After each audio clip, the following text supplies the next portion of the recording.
please subscribe and don't forget to press the bell icon to get notified whenever we upload a new video. और इस वक्त हमारे साथ जुड़ रहे हैं बीजेपी नेता सुब्रमण्यम स्वामी, बेंगलुरु से अरुण सिंह है, साथ ही अमिताभ सिन्हा भी मौजूद है। सबसे पहले हम सुब्रमण्यम स्वामी के पास चलते हैं। सुब्रमण्यम जी, जो आज सुप्रीम कोर्ट का आदेश आया है, आप इसको किस तरीके से देखते हैं? क्योंकि कांग्रेस ने पूरी कोशिश की कि शपथ ग्रहण टल जाए, लेकिन ये संभव नहीं हो पाया।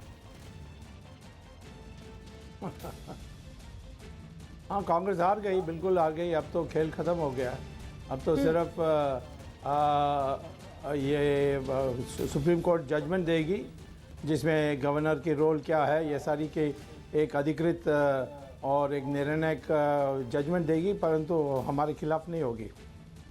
लेकिन बीजेपी की राह भी इतनी आसान नहीं है, क्योंकि कल आप लोगों को समर्थन की चिट्ठी सौंपनी है जिसमें आप लोग दावा कर रहे हैं कि बहुमत है, वो उसके आधार पर कोर्ट आगे क्या होगा ये तय करेगा। हमने कभी दावा नहीं किया हमारे पास बहुमत है। हमने कहा कि हम सिंगल लार्जेस्ट पार्टी हैं और हमें पहले बुलाना चाहिए, क्योंकि कांग्रेस पार्टी हार गई और उसकी शक्ति कम हो गई है 122 से 78। और उन्होंने इलेक्शन के बाद उन्होंने जिसको बी टीम का था जेडीएस को, उसके साथ उन्होंने कर लिया है। तो हमें पहले मौका देना चाहिए, जैसे पहले भी हुआ है। अटल बिहारी वाजपेयी को प्रधानमंत्री बनाया था, वो सिंगल लार्जेस्ट, वो फ्लोर में हार गए, वो अलग बात है, परंतु मौका प्रेसिडेंट ने उनको दिया था। ऐसे बहुत हैं। तो इसमें इस अर्जी को मान ली गवर्नर ने। गवर्नर को पूरा अधिकार है, क्या मानना नहीं मानना, इसमें कोई अंकुश नहीं है। आर्टिकल 164 में बिल्कुल साफ साफ लिखा है। जी सुब्रमण्यम जी, आप हमारे साथ बने रहिए। अमिताभ सिन्हा के पास चलते हैं। अमिताभ जी, जो आज कोर्ट का आदेश आया है उसके बाद बीजेपी अपने लिए खोज रही है, कांग्रेस अपने लिए खोज रही है। आपको क्या लगता है इस आदेश के बाद किसने क्या खोया, किसने क्या पाया?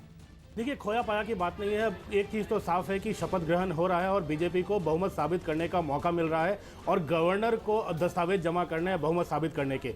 लेकिन स्वामी सर, एक आपसे छोटा सा सवाल मैं पूछना चाहूँगा। अमिताभ बोल रहा हूँ मैं। जब कांग्रेस बार बार यही आरोप लगा रही है कि मेघालय में वो सिंगल लार्जेस्ट पार्टी थे, गोवा में वो सिंगल लार्जेस्ट पार्टी थे, मणिपुर में वो सिंगल लार्जेस्ट पार्टी थे, फिर भी उनको बुलाया नहीं गया, क्या वहाँ संविधान की धज्जियाँ नहीं उड़ी थी? बार बार यही आरोप लग रहा है। तो क्या क्या क्या क्या कर्नाटक में वही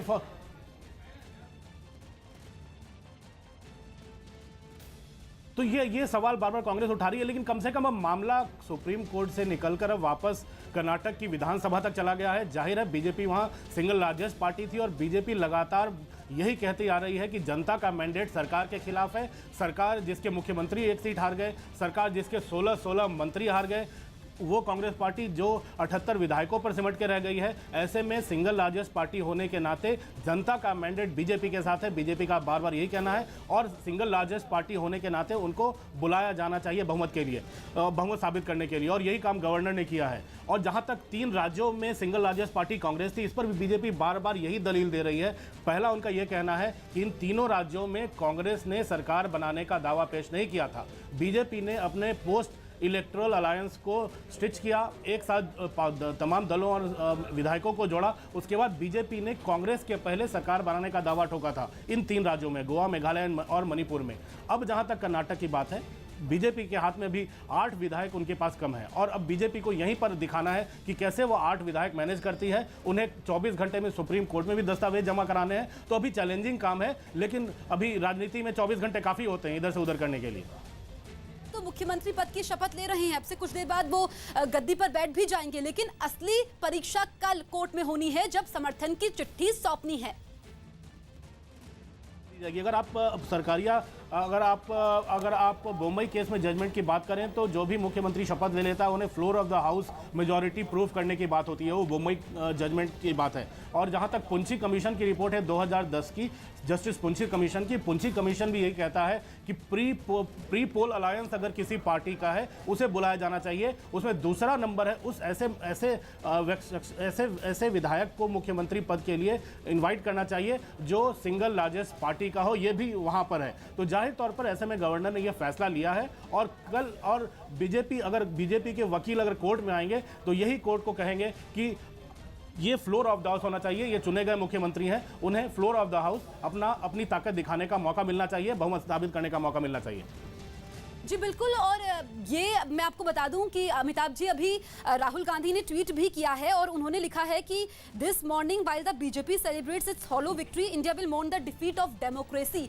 ये कांग्रेस के अध्यक्ष राहुल गांधी ट्वीट कर रहे हैं। आप इसको किस तरीके से देखते हैं? देखिए, जब तक चुनावी नतीजे आ रहे थे दोपहर तक Congress, Samajwadi party, Bahujan Samajwadi party, Janata Dal, secular सब एक दूसरे को भरकर कोस रहे थे, जमकर कोस रहे थे एक दूसरे को। जनता दल, सेक्युलर, कांग्रेस की आलोचना कर रहा था और आपने देखा होगा बहुजन समाजवादी पार्टी हो चाहे समाजवादी पार्टी हो, ये तमाम पार्टियां कांग्रेस की आलोचना कर रही थी कि अगर चुनाव के पहले गठबंधन कर लिया होता तो शायद एक सेक्युलर सरकार, बीजेपी के खिलाफ एक सरकार बन जाती और एक बहुमत साबित हो जाता, बहुमत विधायक चुनकर आते। तो जाहिर तौर पर एक कांग्रेस ने एक दांव खेला है, कुमारस्वामी को समर्थन देकर दांव खेला है और इसी बात को सही साबित करने के लिए तमाम कोर्ट में गए हैं। और अब राहुल गांधी का ट्वीट आ रहा है और शायद बीजेपी को इन राजनीतिक आरोपों से बचने के लिए काफ़ी मौके हैं और राहुल गांधी पर निशाना साधेंगे जरूर अब से थोड़ी देर में। लेकिन इतना तो साफ है कि मामला अब कोर्ट में है और अब येदियुरप्पा के शपथ को न रोककर कोर्ट ने साबित कर दिया है कि अब फैसला जो होगा लगता है कि फ्लोर ऑफ द हाउस ही होगा। बिल्कुल। और ये राह जो है वो बीजेपी के लिए इतनी आसान नहीं है अमिताभ, क्योंकि आप लगातार आपने इन इलेक्शंस को बड़े करीब से देखा है। मैं आपसे समझना चाहूंगी कि बहुमत का आंकड़ा 112 है, 104 विधायक बीजेपी के पास हैं, तो येदियुरप्पा दावा कर रहे थे कि बहुमत का आंकड़ा है, जबकि नंबर्स इतने हैं नहीं। तो आपको क्या लगता है उनके इस विश्वास की वजह क्या है? देखिए, कई चीज़ें हैं। आपको याद होगा कल कई संभावनाएं चल रही थी कि जो लिंगायत विधायक हैं वो कांग्रेस की विधायक दल की बैठक में नहीं आए हैं, उनसे अपील की है बीजेपी ने। कई जो निर्दलीय विधायक हैं उनसे बीजेपी संपर्क साधने की कोशिश कर रही है, जनता दल सेक्युलर के विधायकों से संपर्क साधने की कोशिश कर रही है। अब राजनीतिक संभावनाओं का खेल है। अगर बीजेपी को सरकार बनाने का न्योता मिला है, अगर बीजेपी के पूर्व मुख्यमंत्री येदियुरप्पा दोबारा शपथ ले रहे हैं, तो जाहिर तौर पर बीजेपी कहीं ना कहीं कोई संभावना तलाश रही है और 24 घंटे में शायद कोर्ट में जमा करने के लिए उनके पास दस्तावेज हो ना हो, लेकिन बीजेपी दलील यही देगी कि हमें सदन के पटल पर बहुमत साबित करने का मौका मिले।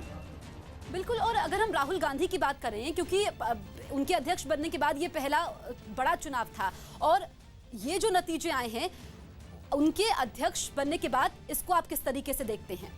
देखिए, अध्यक्ष बनने के बाद कर्नाटक में उन्होंने खासी मेहनत की है, लेकिन एक गलती कर गए यहाँ पर कांग्रेस। जो तमाम दूसरी पार्टियां, चाहे वो ममता हो, चाहे केसीआर हो तेलंगाना के मुख्यमंत्री, चाहे समाजवादी पार्टी हो बिहार से तेजस्वी यादव हो, तमाम दल ये मांग कर रहे थे और दबाव डाल रहे थे कांग्रेस पर कि वो जनता दल सेक्युलर के साथ गठबंधन कर लें।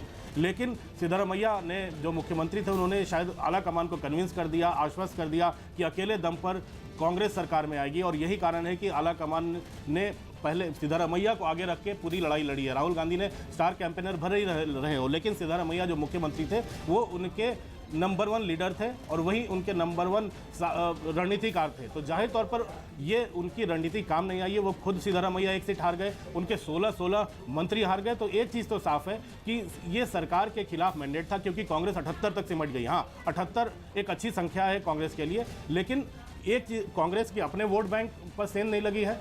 वो कलिंगा जो वोट थे जनता दल सेक्युलर के, उन पर सेंध नहीं लग पाई। जो तिकड़म भिड़ाई गई थी वो काम नहीं आई। विक्रांत के पास चलते हैं। विक्रांत, आप लगातार हमें अपडेट दे रहे हैं येदियुरप्पा के घर से। वो मुख्यमंत्री पद की शपथ लेने के लिए निकल भी चुके हैं, लेकिन आपसे समझना चाहेंगे कि जिस तरीके से कांग्रेस सुप्रीम कोर्ट पहुंची, इस पर येदियुरप्पा की भी नजर टिकी हुई थी। उनकी रात कैसे कटी, इस बारे में कोई जानकारी मिल पाई है?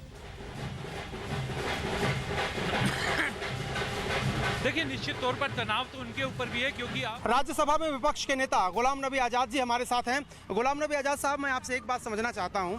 बीजेपी के मुख्यमंत्री येदियुरप्पा शपथ लेने जा रहे हैं, बस 1 मिनट का समय है, वो शपथ ले लेंगे।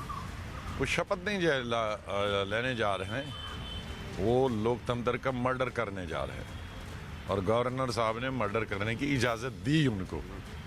कि ये भारतीय जनता पार्टी की लीडरशिप ने जिस तरह से स्टेटों में लोकतंत्र को बचाने के बजाय, डेमोक्रेसी को बचाने के बजाय, भारत का संविधान बचाने के बजाय गवर्नमेंट ऑफ इंडिया गवर्नरों को इस्तेमाल कर रही है लोकतंत्र का और संविधान का मर्डर करने के लिए। इससे और किसी चीज़ के लिए गवर्नरों का इस्तेमाल पिछले 4 साल से नहीं हो रहा है। किस तरह से इन्होंने अरुणाचल प्रदेश में गवर्नर के द्वारा सरकार गिराई, किस तरह इस्तेमाल किया गवर्नमेंट ऑफ इंडिया को उत्तराखंड की सरकार गिराने के लिए, किस तरह से मेजॉरिटी कांग्रेस के पास थी मणिपुर और गोवा और मेघालय में और इनके गवर्नरों को इस्तेमाल किया और बीजेपी की सरकार बनाई, किस तरह से कांग्रेस और जेडीएस को यहाँ मेजॉरिटी है और बीजेपी के लीडर को शपथ दिलाई जा रही है।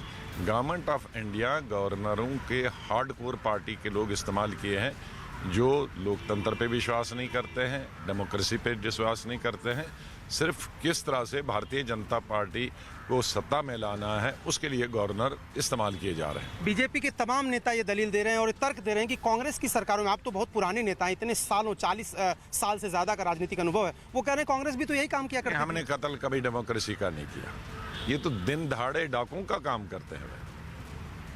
एक सवाल ये भी है कि सर वो बीजेपी कह रही है कि उनके पास बहुमत है, वो तो साबित करेंगे, फ्लोर ऑफ द हाउस पे साबित करना होगा, वो कर देंगे साबित। साबित क्या कर दें आप?